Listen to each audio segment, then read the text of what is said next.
Israeli forces intercepted a flotilla of about 40 boats carrying hundreds of pro-Hamas protesters. They were trying to break through the naval blockade of Gaza. Meanwhile, Hamas still has not accepted the peace deal. Montana Senator Steve Daines joins us this morning. Mr. Senator, is Israel going to finish the job in the next few days? I ask the question because this is being dragged out, and I'm not sure President Trump has much more patience.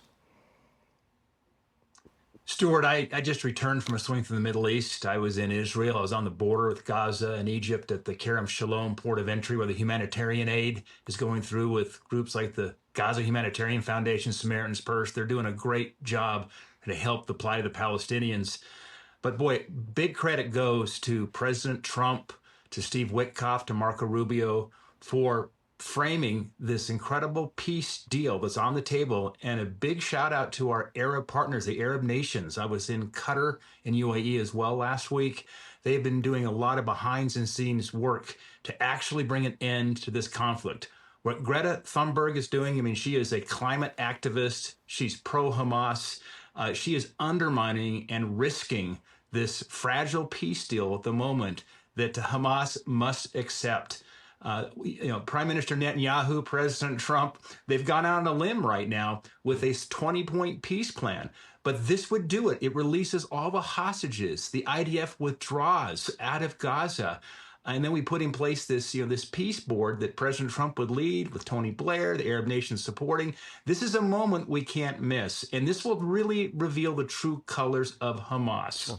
If they want peace, they will accept this deal. Sir, are you in a position to reveal anything about where the Palestinians will go if they move out of Gaza? Will they go to an Arab country? And who's going to pay for the reconstruction? Maybe that was part of the peace deal, but we've not been privy to it. Can you give us any information on that? Who pays and where do they go? I think at this point, those details remain somewhat on the sensitive and quiet side. But I just cannot overemphasize the important role that Steve Witkoff has played, our Arab partners have played behind the scenes to get to this point. The ball is entirely in Hamas's court. They need to accept this peace deal. If they do not, you know what Prime Minister Netanyahu is going to do. He's going to finish the job and eradicate Hamas, because we will never have true peace in Gaza until Hamas either leaves or is eradicated forcefully. Yeah, that is the bottom line. May I change the subject to a different theater? The White House is reportedly planning to provide Ukraine with intelligence to carry out missile strikes deep inside Russia. That would be a significant escalation, right, Senator?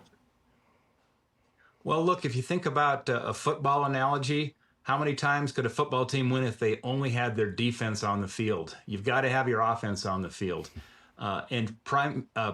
Vladimir Putin is not responding to any of the peace talks. He is not negotiating good faith.